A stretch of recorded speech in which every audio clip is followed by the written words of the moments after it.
3. 땅을 생각하는 관. 이 생각이 이루어지면 그 낱낱을 분명하게 관하도록 할 것입니다. 눈을 감았을 때나 떴을 때나 그 영상이 흩어지지 않게 하십시오. 밥 먹을 때를 제외하고는 항상 이 일을 생각해야 합니다. 이와 같은 생각에 이르면 극락세계를 대강 보았다고 할 수 있겠지만 한 걸음 나아가 삼매를 얻을 때 비로소 저 국토를 분명히 보게 될 것입니다. 그러나 이것은 대충 이야기한 것이고 자세히 말한 것은 아닙니다. 이것이 땅을 생각하는 셋째 관입니다. 부처님은 아난에게 말씀하셨다.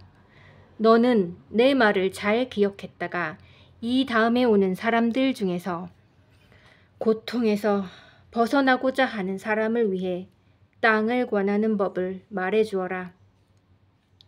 누구든지 땅을 관하는 사람이 있으면 그는 80억억 생사의 중죄를 면하고 죽은 뒤에는 반드시 극락세계에 태어나리라는 것을 의심하지 말아라. 이와 같이 관하는 것이 바른 관이고 이 밖에 달리 관하면 잘못된 관이 된다. 4. 나무를 생각하는 관. 부처님은 아난과 위제에게 말씀하셨다. 땅 생각하는 관을 이룬 다음에는 보석의 나무를 관하라. 보석의 나무를 관할 때에는 7겹으로 줄지어 있는 7보의 나무를 낱낱이 관한다. 나무마다 그 높이는 8,000유순이나 된다. 그 보석으로 된 나무에는 모두 7보의 꽃과 잎이 달렸으며 꽃과 잎들은 각기 다른 보석의 빛깔을 띠고 있다. 청옥에서는 금빛 광채가 나고 수정에서는 붉은 광채가 나며 만호에서는 자거 광채가 나고 자거에서는 초록 진주의 광채가 난다. 산호나 호박이나 그 밖에 온갖 보석으로 장식되어 비치고 있는 것이다. 나무 위는 아름다운 진주 그물로 덮이고 그 나무마다 7결 그물이 있다. 그리고 그 물 사이에는 500억의 아름다운 꽃 궁전이 있는데 그것은 범천왕의 궁전과 같다. 하늘 동자들이 그 속에 살고 동자들은 500억의 여의주로 꾸며졌다. 그 구슬이 빛은 100유순이나 멀리 비쳐 마치 100억의 해와 달을 한데 모아놓은 것 같아 이루 말할 수 없다. 온갖 보석이 사이사이 섞여 그 빛깔은 어디에도 견질 수가 없다. 이러한 보석의 나무들이 줄줄이 마주서 있고 잎사귀마다 이어져 있다. 잎새에는 여러 가지 아름다운 꽃이 피어 있고 꽃에는 저절로 7가지 보석의 열매가 열려 있다. 이 나뭇잎들은 가로 세로가 다 같이 25유순이다. 잎은 1000가지 빛에 100가지 무늬가 있어 마치 천인들의 화려한 치장 같다. 온갖 아름다운 꽃은 잠부강에서 나는 황금빛이어서 불꽃바퀴처럼 잎새에 돌고 있다. 그리고 쏟아져 나온 온갖 과일은 제석천왕의 병과 같다. 큰 광명은 무수한 당번을 단 보석 일산으로 변해 그 보석 일산 속에 3000대천세계의 여러 가지 불사가 비치며 시방세계의 불국토도 그 가운데 나타난다. 이 나무들을 보고 나서는 다시 차례대로 나무 밑등과 가지와 잎과 꽃과 열매를 보고 각기 그 영상을 분명하게 해둘 것이다. 이것이 나무를 생각하는 넷째 관이다. 5번째, 연못을 생각하는 관. 다음에는 물, 연못이 있는 물을 생각해야 할 것이다. 물을 생각한다는 것은 어떤 것인가? 극락세계에는 8가지 공덕을 갖춘 못물이 있다. 또 못물마다 7보로 되어 있는데 그 보석은 부드러워 보석 중의 왕이며 모든 원을 들어준다는 여의주에서 나왔고 그것이 나뉘어 14갈래로 된다. 낱낱 갈래마다 7보빛을 띠고 황금의 개천을 이룬다. 개천 바닥에는 눈부신 금강석이 깔리고 물 가운데는 60억이 7보 연꽃이 있으며 연꽃은 한결같이 둥근데 그 크기가 12유순이다. 구슬로 된 물이 꽃 사이로 흐르면서 나무를 따라 오르내린다. 그 흐르는 물소리가 미묘해서 괴롭고 공하며 덧없고 또 내가 없다는 보살의 행에 대해서 말하고 부처님의 얼굴과 훌륭한 모습을 찬탄하기도 한다. 모든 보석 중에 왕이고 온갖 소원을 들어준다는 여의주에서는 아름다운 금빛 광채가 나오고 그 광채는 100가지 보석의 빛깔을 가진 새로 변한다. 화평하게 우는 소리는 너무 아름다워 항상 부처님을 생각하고 교법을 생각하며 승가를 생각하는 이를 찬탄한다.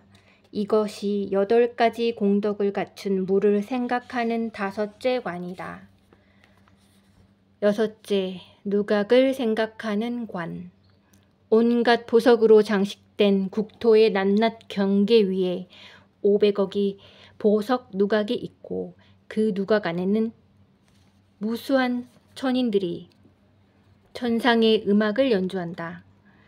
악기는 허공에 매달려 책상에 보석 당번처럼 저절로 울린다. 이 여러 가지 음악은 모두 부처님을 생각하고 교법을 생각하고 승가를 생각할 것을 설하고 있다. 이 관에 도달하면 극락세계의 보석으로 된 나무와 땅과 연못을 대강 보았다고 한다.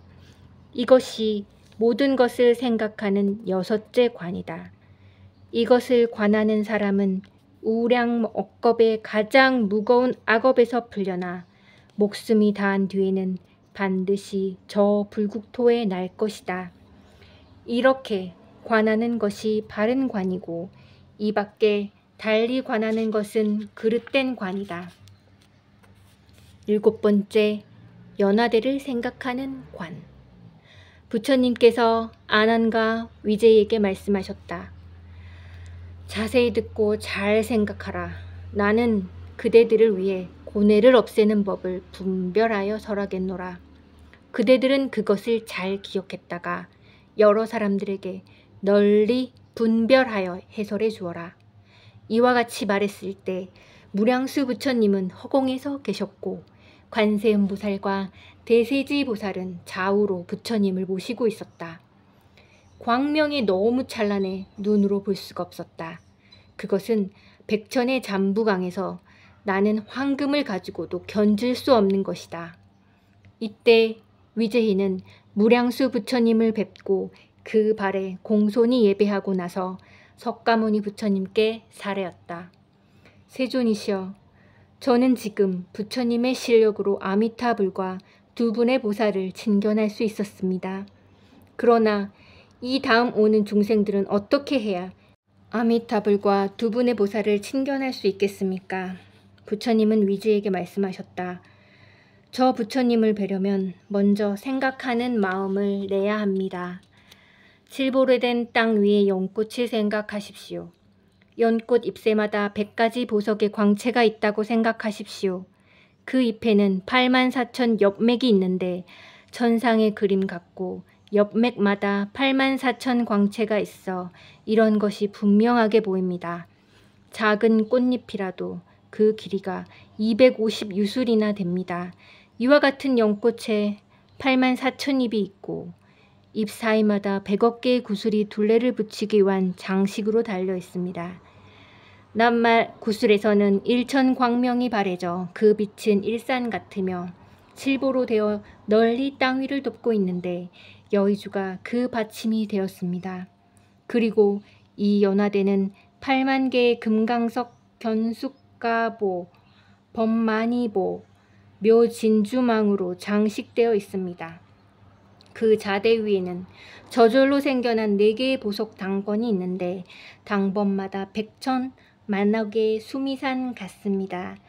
또 당번 위에 보석 휘장은 야마천의 궁전 같아서 500억의 아름다운 구슬이 둘레를 비추기 위해 장식되어 있습니다. 구슬마다 84,000 빛이 나고 그 빛은 84,000의 서로 다른 금빛 광채를 띠고 있습니다. 이 금빛은 그 보석으로 된 땅을 널리 덮어가는 데마다 갖가지 모양을 나타납니다. 어떤 것은 금강석 받침이 되고 어떤 것은 진주구물이 또 어떤 것은 꽃구름이 되어 사방에서 보는 사람의 생각대로 변화하여 불사를 이룹니다.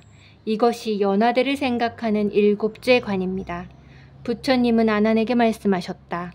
이처럼 아름다운 꽃은 본래 법장비구의 서원의 힘으로 된 것이다. 만약 저 아미타불을 생각하려면 먼저 이 연화대를 생각해야 할 것이다. 이 생각을 할 때에는 다른 번잡한 관을 하지 말고 낱낱 입새와 낱낱 구슬, 낱낱 빛, 낱낱 받침, 낱낱 당번을 생각하여 거울 속에서 자기 얼굴을 보듯이 그 영상이 뚜렷해지도록 해야 한다.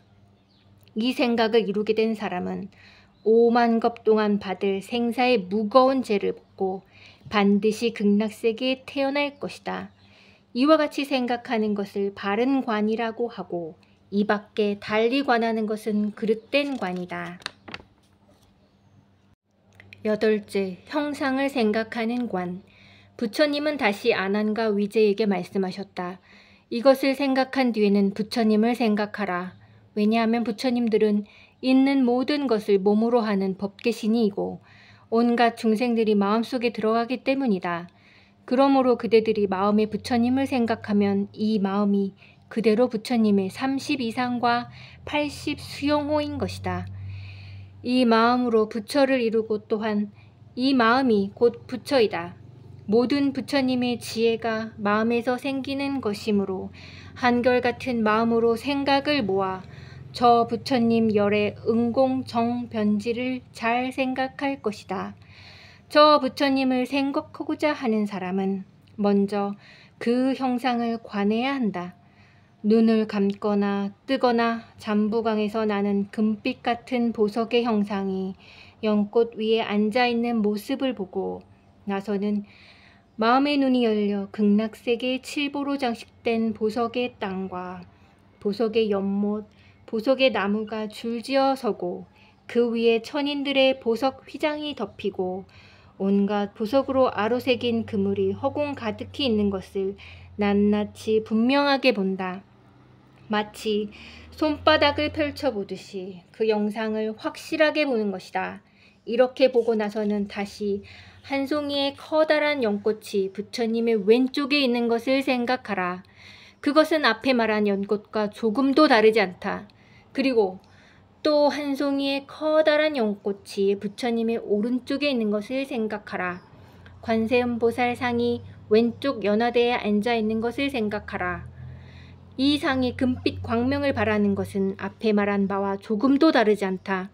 또 대세지보살 상이 오른쪽 연화대에 앉아있는 것을 생각하라. 이렇게 관하게 되면 부처님과 보살의 상은 다 광채를 바란다. 그 금빛 광채는 갖가지 보석의 나무들을 비춘다. 한 그루 나무 밑에 또 세 송이의 연꽃이 있고 연꽃 위에는 각기 한 부처님의 상과 두 보살상이 있어 저 불국토에 가득 찬다. 이렇게 생각하게 될 때 관하는 사람은 흐르는 물과 광명과 온갖 보석의 나무와 기러기와 원앙새들이 모두 심오한 교법을 말하는 것을 알게 될 것이다. 선정에 들었을 때나 선정에서 나왔을 때나 심오한 교법을 들을 것이다. 관하는 사람은 선정에서 나왔을 때 선정 속에서 들은 것을 기억하여 잊지 말고 경전에 기록된 것과 대조해보라. 만약 맞지 않으면 그것은 망상이고 들어맞으면 거친 생각으로 극락세계를 본 것이다. 이것이 형상을 생각하는 8번째 관이다. 이 관을 하는 사람은 무량억겁 동안에 받을 죄를 면하고 이 몸으로 연불산매를 얻게 될 것이다.